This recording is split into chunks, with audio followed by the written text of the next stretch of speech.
Welcome to the Human Capital Innovations Podcast, your go-to source for personal, professional, and organizational growth and development.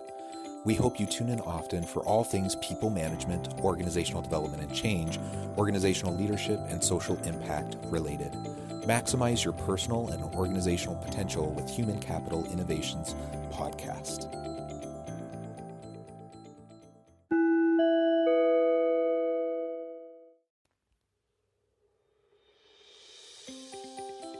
Welcome to the Human Capital Innovations Podcast. In this HCI podcast episode, I talk with Christian Espinosa about the key traits of effective communication, true intelligence, and self-confidence, specifically in the cybersecurity field, as discussed in his new book, The Smartest Person in the Room.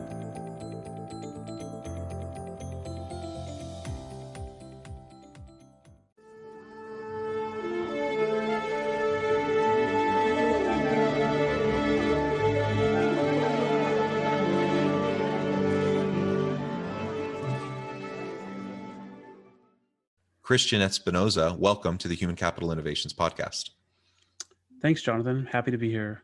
Yeah, I'm excited to have this conversation. We've been preparing for this for a bit, and you have a real expertise in an area that I haven't interviewed a lot on, and that's around cybersecurity. And you've recently written a book titled "Smartest Person in the Room," which focuses on cybersecurity and key traits around effective communication, true intelligence, self-confidence that's important, but sometimes lacking in the field. So that'll be our focus today as we have this conversation together. As we get started, I wanted to read Christian's bio for everybody. Christian Espinosa is the founder and CEO of Alpine Security, a cybersecurity engineer, certified high-performance coach, professor, and lover of heavy metal music and spicy food. He's also an Air Force veteran and Ironman triathlete. He used to value being the smartest guy in the room, only to realize that his greatest contribution to the fight against cybercrime is his ability to bring awareness to the issue through effective communication. Christian is a speaker, coach, and trainer in secure methodology, helping to make the smartest people in the room the best leaders in the field. For more information, you can visit www.christianespinosa.com. Christian, wonderful background. I love that you're a lover of heavy metal and spicy food. I share both of those loves. Awesome. And I also love your kind of self-awareness around really what was the impetus for writing your book. You know, your previous thinking around being the smartest guy in the room, and really where we can take that, where we can get to more than that. So that's going to be our focus today, and ultimately with the goal of how can we lead more effectively our teams, generally speaking, but also with your expertise, obviously in cybersecurity, we'll focus on that industry as well. Before we launch in, anything else you would like to share by way of background, personal context, anything like that for our listeners? You kind of hit on it. What I talk about in the book talks about my personal journey as well, and my own transformation. And I used to, value being the smartest person in the room, and I realized that it only got me so far. So I had to shift my thinking and unlearn a lot of things and apply a different mindset, really. So that's ultimately what I wrote about in the book. Is it's really a personal development book, but focused around my industry and my experience in cybersecurity. Yeah, that's great. And thank you for that additional context. It's interesting too. You wear a lot of hats, and you talk about being a professor. I'm not sure how that balances out with your day-to-day in everything that you do, but it is interesting from the academic standpoint. That's something that I do as well. And early on in my academic training, and as I was going through my PhD program, like I really did have the mindset that I'm the professor, I'm the sage on the stage. I have to be the smartest person in the room, right? I have to portray myself as the smartest person in the room because all these people, all these students are there, and they're looking to me for answers. And it was quite the awakening, the personal awakening that I had, thankfully, kind of early on in my academic career, where I had the same realization that, like, wait a minute, like, yes, I have expertise. Yes, I have to have some answers. And yes, I have to be able to convey with confidence, meaningful material to students. But no, I don't have to be the smartest person in the room. No, I don't have to have all the answers. And in fact, it's a much more dynamic learning environment when we can collectively learn together and grow together. And as I facilitate that kind of a learning, so I appreciate your own journey and how that's played into all this. I can relate to that myself. I hope I'm better at that now, than I was, 15, 20 years ago. But I suppose it's probably a lifelong learning process as well. Yeah, certainly. Yeah. Well, good. Well, why don't you launch us in, tell us a little bit more about the book, why you decided to write the book, and then we can start to talk about some of those more specific elements around what you see as gaps in the field of cybersecurity. You mentioned effective communication, Mhm. intelligence, self-confidence, among others. But start us off with a little bit of an understanding for why you wrote the book, and how this idea of being the smartest person in the room, how that's uh, connected to the field of cybersecurity. With my company, I started my company, Alpine Security, in 2014. I personally funded the company. I was the 100% owner. So I had to figure a lot of things out because I invested all my money in the business basically. And it was maybe a year and a half into the business where one of my engineers told me that our client did not understand. He said they just didn't get it when he was going over the results of a penetration test, which is an ethical hack, uh, to that client. And for some reason, maybe because this is my business or there was necessity for me to figure things out, that struck me differently. I'd heard that same thing many times, technical people saying that management doesn't get it, the users don't get it, clients don't get it, they don't understand. And I just took a few minutes and kind of like disassociated and looked at the entire situation. I was like, this is my business. I started a business to make a difference, to have an impact, to actually help our clients become more secure. So they need to get it. If they don't get it, they're not going to become more secure. They're not going to understand, the real risk that they're facing, and they're not going to feel understood themselves or appreciated. And that's not the kind of business I wanted to run.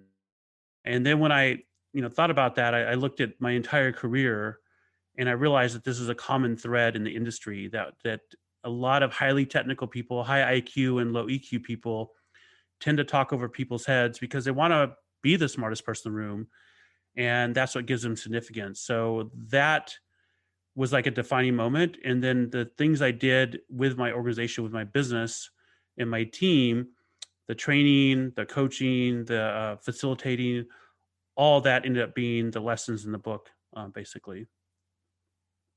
Yeah, your comment about high IQ, low EQ resonated with me, and you run into that a lot. I teach and do research and consult in the area of human development, human resource management, organizational development, change management, and so we're dealing with human beings and trying to leverage the capacity of people and helping organizations be the most effective as possible, having a good healthy culture. And those are challenging things as you have as we engage with human beings in the human experience where it's just messy and flawed. And Mm. I talk to my students all the time about the importance of lifelong learning, and they're preparing for a career in a field that isn't stagnant. Like, what they're learning today isn't going to be what's going to help them be successful 10, 20 years from now. Like, they have to be continually learning. I'm sure that's exactly the way it is in cybersecurity, with new technologies and disruption constantly. And it's interesting to me because as I think about this idea of lifelong learning, it requires a certain level of intellectual humility, Mm. to realize that you don't have it all figured out. And I tell my students that some of the dumbest people I know, in terms of like functional stupidity, are some of the most brilliant people I know. Like, they're very high IQ people, very low EQ people is one way to state it. Um, but it also leads into them being overconfident and arrogant in their own expertise and understanding. And because of that, it's kind of a tortoise and the hare situation. Like they don't continue to push and grow and develop because they think they have it figured out. You layer on top of that the EQ stuff of just not being able to relate to people well, talking over people's heads, and not being able to effectively convey information, and you have a problem. You have people that are brilliant, but that brilliance is lost, right? And so we need to find ways within a really complex world where people are in messy interactions with each other, where we can connect better with each other, where we can recognize the limitations of our own personal understanding and expertise, and that we can all collectively try to learn and grow together. And individually, I can see the importance of that for myself, for my organization, for my team. Yeah, and I talk about in the book, I have a 7-step methodology which addresses a lot of things you mentioned. It starts with awareness, and covers mindset, um, acknowledgement, communication. It covers like the main steps that I think help you with people skills and help you understand that life is not just about how smart you are. From an IQ perspective, it's really about how well you live your overall life. And we interact with people on a daily basis. A lot of people in my industry will say, And I should say yeah, your ability to like get things done and accomplished, yes, right? I know very brilliant people who just never seem to get anything done. They never finish. They think great thoughts, but it never gets to the end of the row. And again, while I appreciate the raw intelligence, if you can't do something with it, then what's the value of it?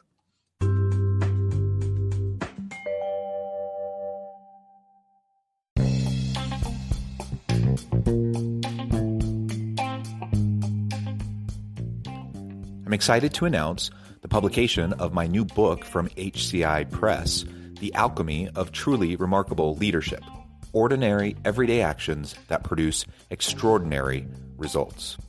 Consider how the nature of work has shifted over the past 50 years. With increased globalization, rapid technological advancement, and the shift in economic composition, the average job of today looks very different than the average job of 50 years ago. What will the jobs and organizations of tomorrow look like?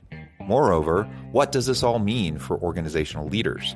What are the core competencies and capabilities of organizations and their leadership that are prepared for continued disruption and geopolitical and socioeconomic shifts? Regardless of what the future holds, increasingly, leaders need to be socially minded, data-driven, decisive, champions of talent, and disruptors of the traditional notions of leadership, teams, organizations, and work. The Alchemy of Truly Remarkable Leadership will help you to explore your own leadership competencies and capabilities and consider ways to apply and implement them into your workplace and personal life.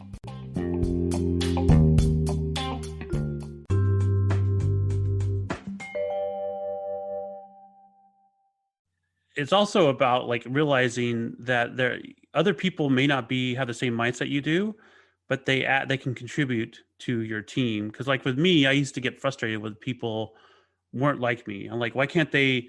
Why don't people think like me? Why aren't they gravitating towards this? Why don't they want to take risk? Why don't they like heavy metal music or whatever? But I realized like everyone has a different model of the world, and those different models of the world and different traits and motivations and behaviors people bring to the table is really what makes a good team. Because for instance, with my organization, I hate compliance and systems and things like that. So I'm not good at it. I can certainly do it, but it'll fall off the radar and I'm horrible at it. And so what I've found is, someone else that loves that complements me very well. And together we work better as a team. Yeah, absolutely. Well, can you walk us through more of those, the framework that you talk about in your book, and then we can connect that back to your field, specifically cybersecurity, and why that's important and how it can help individuals and team leads to better manage within the industry. Yeah, so I've got 7 stages or 7 steps in the methodology, as I call it. I call it the secure methodology because ultimately If your inner world is more secure, which I talk about, being secure with yourself and being certain within, then I believe your outer world will be more secure. So the first step I have is awareness and really understanding your blind spots and what triggers you. I talk about NLP a fair amount in the book, neuro linguistic programming, and how we have neural pathways, which are basically programs that run in our head, that if there's a trigger, like somebody says something a certain way, or you see something, or you hear a siren, or whatever the trigger is, you kind of go on autopilot and just start reacting a certain way. Most of us don't realize that. So it's important to be able to have the awareness and stop that, so we can respond differently to a scenario and get out of like our normal rut of how we respond. The second step is mindset. I talk about growth mindset versus fixed mindset, and how a growth mindset is going to serve you, where a fixed mindset will not serve you. Because if you have a fixed mindset, you believe your traits are fixed. A lot of people say in my industry that I'm just not good with people. If that's your mindset, you're never going to be good with people, because you've told yourself that. You're going to look for ways to validate that. So I talk about the growth mindset. Then I talk about acknowledgement. That's step 3. With acknowledgement, it's important to acknowledge what you've accomplished yourself and how far you've come, and then also to acknowledge your team. So with me, one of the things I struggle with is I've done a lot of things in my life. I've climbed mountains, done Ironmans. I would never like acknowledge myself. I would just like move on to the next thing. And I realized that if I have trouble acknowledging myself as a leader, then I'm going to have trouble acknowledging other people. So I had to make that shift there. The fourth one is communication. That's a big topic, but I refer to it in terms of the NLP presuppositions. One of them is that the meaning of communication is the response you get. So if you just keep that in mind when you're interacting with somebody, the ownership is on you on how to alter your communication. And that goes back to what I talked about earlier, where my engineer said they just don't get it. It's our job to make sure they get it. But what happens is a lot of the times people will just talk over someone's head, or talk in a way that it's not received, and then blame the other person. So I provide some tactics to shift that. And step 5 is monotasking, which is the opposite of multitasking. Multitasking is very antiquated in my mind, and is ineffective. And monotasking is really what we should be doing for 2 main reasons. One of them is productivity. If you have concentrated focus, you can get much more done than being interrupted all the time with a cell phone or instant message and doing context switching. And the other reason is for presence. If you're communicating with somebody and you're monotasking, you're listening better because you're present on the conversation, which helps with communication. And the steps go in a specific order because they kind of tie to each other. And then the next step is empathy. I think we focus as humans too much on our differences versus our similarities. If we're looking at only our differences, like, that person's a manager, I'm an engineer, I'm in this industry, they're in that industry. If we only look at the differences, we kind of forget that we have similarities. It's hard to relate to somebody or build rapport with them, or have any sort of empathy if we're only focused on the differences. And I talk a little bit about cognitive versus affective empathy as well in the book. And then the final step is Kaizen, which is a constant and never-ending improvement. It's a Japanese term for continuous improvement, basically. In any journey in life, including the 7 steps of my methodology, there's going to be peaks and valleys. And the outcome you want to be looking at is am I improving? Because it's not going to be like a light switch you just flip and all of a sudden, you're an expert at people skills and life skills and anything else. It's a journey. So it's important to understand that starting is often the most difficult part. I was just listening to a YouTube video earlier today with Mark Cuban, and he said it was kind of interesting, because I always say perfection is the enemy of execution. In terms of business, he said that perfection is the enemy of profit, which is true. So it's important to keep the mindset of just starting and working to improve that along the journey. Yeah, those are great insights. I love all of those, and certainly they have a lot of application beyond your field. I think anyone could pick up your book and read about those steps, that framework, and find ways to improve their own personal development, their own personal leadership style as it relates to their people. So I applaud you for that work. Let's connect it back a little bit specifically to cybersecurity. You've given a couple examples of where you've had people who are talking over people's heads, those sorts of things. What have you seen in terms of the gaps, and how your approach in this book can help people to have a commitment towards their development around these EQ elements? From my perspective, we, and I talk about this in the book, we're losing the cyber war, as I call it. The cyber criminals are stealing our data, hacking our medical devices, holding our systems hostage with ransomware. And we've been trying the same tactics for decades now, a couple decades at least. Newer technology, cybersecurity certifications, complicated frameworks, and it's not working. So I wrote the book based on my experience with my company, but also a motivator was, the industry needs to hear a different perspective, because we keep hearing about artificial intelligence firewalls or next gen this or next gen that, but all that stuff is not working. The root issue, is I talk about it, is the people. And that's based on, like, I've got nearly 30 years experience in cybersecurity and in highly technical career fields. And it's really the people that are doing intellectual bullying.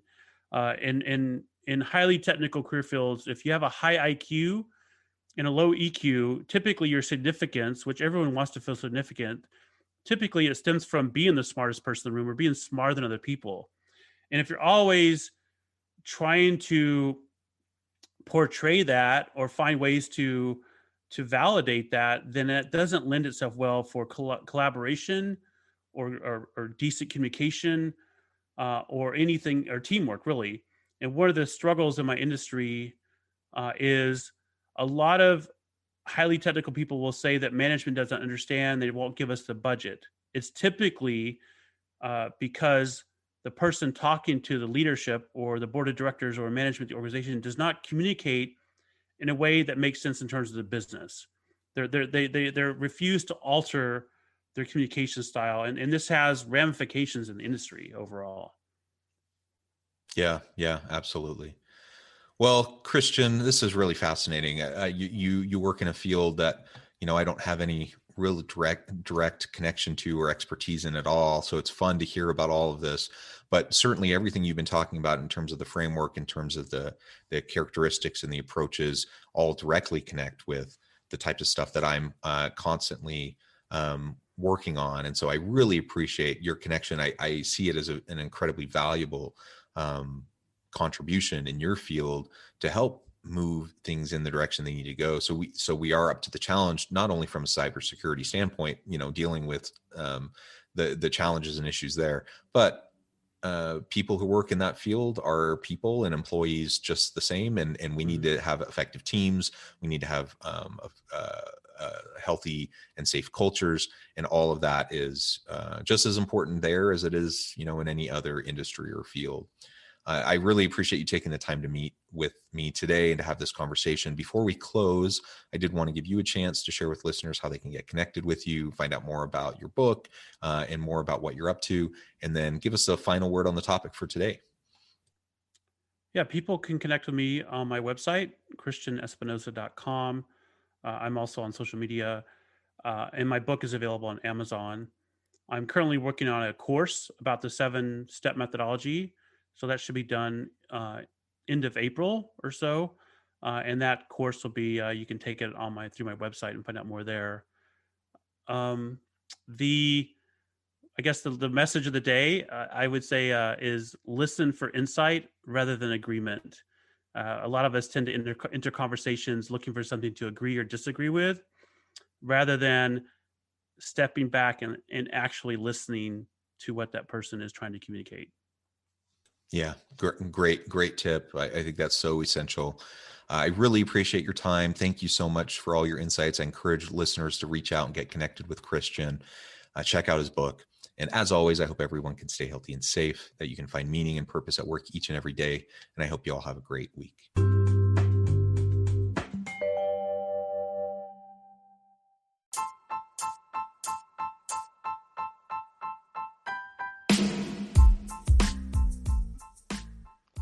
We are excited about the launch of HCI's new magazine, Human Capital Leadership.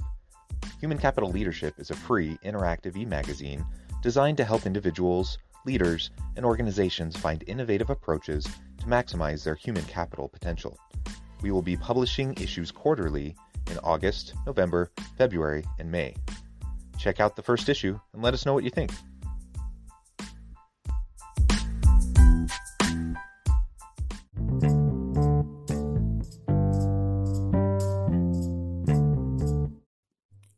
Thanks again for joining us for this episode of the Human Capital Innovations Podcast. I hope you stay healthy and safe and that you have a great week.